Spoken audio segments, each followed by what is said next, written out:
Assalamualaikum warahmatullahi wabarakatuh. Nama saya Niati Pavitatiani. Berikut ini video tutorial pengambilan data dengan cara drive test menggunakan aplikasi GeneTrack Pro dan pengoptimasian jaringan menggunakan software Atoll. GeneTrack Pro adalah aplikasi untuk memonitor jaringan dan drive test pada perangkat yang berbasis Android.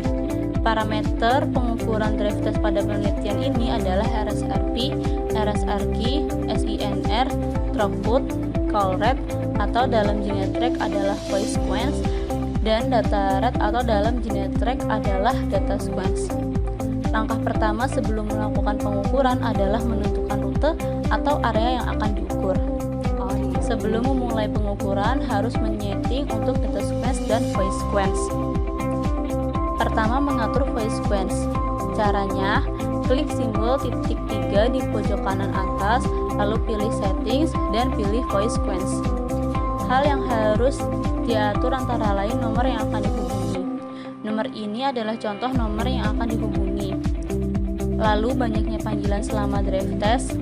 Di sini saya mengatur 25. Artinya selama drive test akan ada maksimal 25 panggilan. Selanjutnya, mengatur durasi pada setiap panggilan, yang nantinya pada setiap panggilan akan terhubung selama beberapa detik. Di sini saya mengatur 15 detik. Dan yang terakhir, mengatur durasi jeda di antara panggilan satu ke panggilan selanjutnya.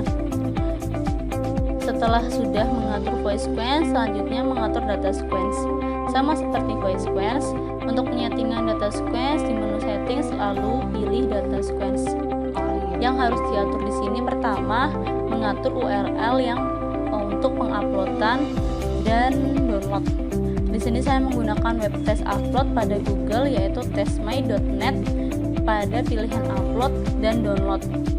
Setelah sudah mengatur voice sequence dan data sequence, selanjutnya dapat memulai pengukuran. Sebelumnya harus mengaktifkan GPS untuk mendeteksi lokasi. Untuk memulai pengukuran, klik simbol titik 3 pada pojok kanan atas, lalu pilih Start Clock. Selanjutnya klik Start Voice Sequence untuk memulai pengukuran call rate, dan klik Start Data Sequence untuk memulai pengukuran data rate.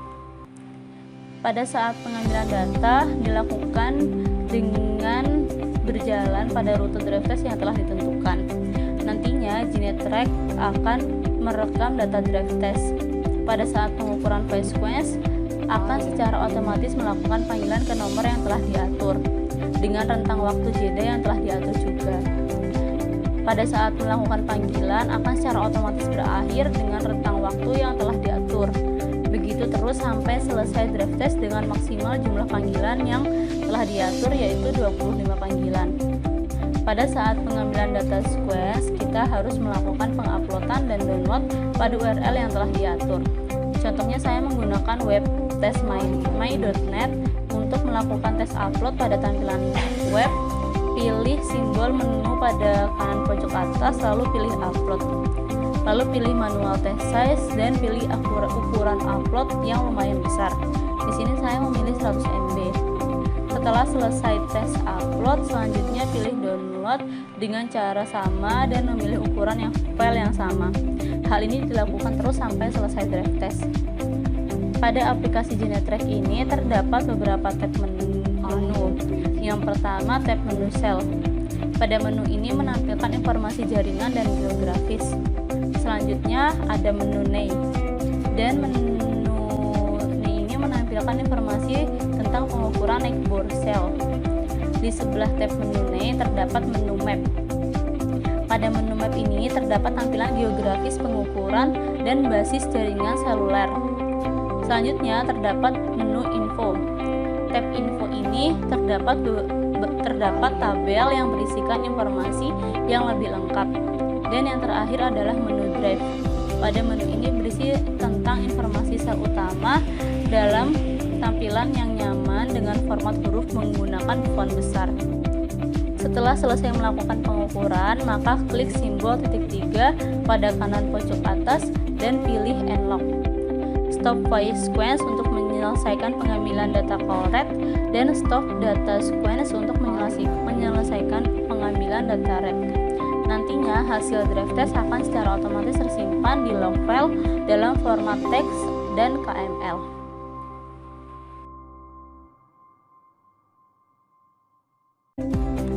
ATOL merupakan software yang digunakan oleh RNP atau Radio Network Planner Engineer untuk melakukan pengawasan coverage prediction untuk mendesain jaringan teknologi nirkabel dan optimasi platform dalam alur jaringan telekomunikasi. Langkah awal untuk membuat sebuah proyek adalah dengan memilih tab menu pada bagian atas dan arahkan kursor ke pilihan New dan pilih yang From Document Template. Setelah itu akan muncul pilihan Project Template. Lalu pilih LTE. Setelah itu atur koordinat dengan pilih tab menu dokumen, lalu pilih Properties. Selanjutnya pada menu Coordinates, pada Projection pilih titik 3 dan pada Find In pilih WGS 84 UTM Zones. Akan banyak pilihan yang muncul dan kita pilih yang WGS 84 garing UTM Zone 49S, lalu klik OK. Sedangkan pilihan display kita atur menjadi WGS 84, lalu OK. Dan pada degree format pilih yang ada simbol BIN-nya seperti ini. Setelah diatur semua, pilih OK. Langkah kedua yaitu mengimport data peta digital. Caranya yaitu dengan memilih file lalu import. Setelah itu masukkan file-file digital map. Yang pertama clutter class, lalu pilih index. Setelah itu muncul pilihan tipe data. Untuk clutter class pilih tipe data clutter class. Begitupun hal yang sama dilakukan dalam mengimport clutter height untuk tipe data clutter height dan import data DTM untuk tipe data altitude. Selain mengimport peta digital secara manual, pada aplikasi ATOL dapat menampilkan peta secara online. Untuk menampilkan map online, yaitu pilih menu Geo. Klik kanan pada online map, pilih New. Selanjutnya, klik tanda panah ke bawah pada Name, pilih OpenStreetMap Standard Map, lalu klik OK. Lalu centang pada menu online map dan pindahkan di atas clutter class, clutter height, dan DTM. Nantinya online map akan otomatis muncul. Pastikan bahwa perangkat yang digunakan terhubung dengan internet. Selanjutnya pada langkah ketiga, masukkan dataset, data transmitter, dan cell.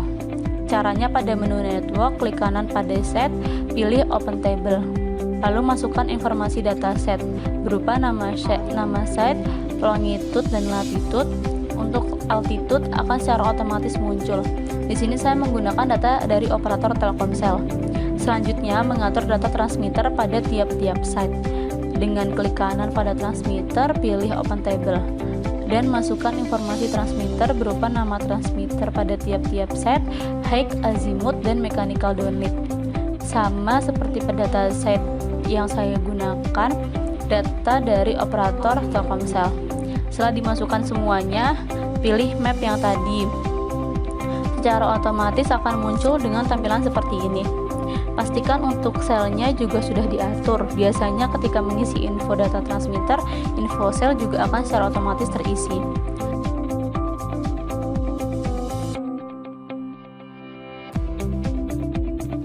Langkah keempat, untuk mengetahui prediksi coverage pada tiap-tiap site, caranya pada menu network, klik kanan pada prediction, pilih New Prediction. Selanjutnya nanti akan muncul pilihan tipe prediksi. Kita pilih coverage by signal level, pilih calculate. Tunggu sampai proses selesai. Di sini nanti akan muncul hasil dari prediksi coverage by signal level. Dengan keterangan warna, pada warna merah memiliki nilai yang paling bagus, sedangkan biru tua artinya sinyal levelnya memiliki nilai yang rendah.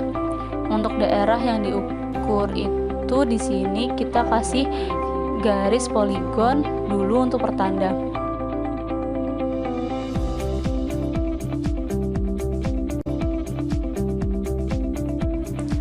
Jika kita mau mengoptimasi khususnya daerah yang digunakan pada penelitian ini, karena pada titik ini memiliki nilai daya yang rendah, kita bisa mengoptimasi dengan mengubah tilting antena dan penambahan site.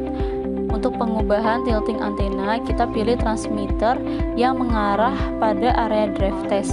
Contohnya pada pelosok laten ngadiluwih 1 dan pelosok laten ngadiluwih 2. Kita ubah tilting dengan klik 2 kali pada lambang transmitter ini, lalu pilih mechanical downlink-nya, ubah dari 2 menjadi 5 untuk transmitter pelosok laten ngadiluwih 1. Dan untuk transmitter pelosok laten ngadiluwih 2 saya ubah menjadi 7. Untuk penambahan site kita dapat memilih ini lambang seperti batas ini, letakkan pada lahan yang sekiranya kosong dan dekat dengan target yang akan dioptimasi. Selanjutnya atur azimut pada set baru yang diarahkan ke target area optimasi.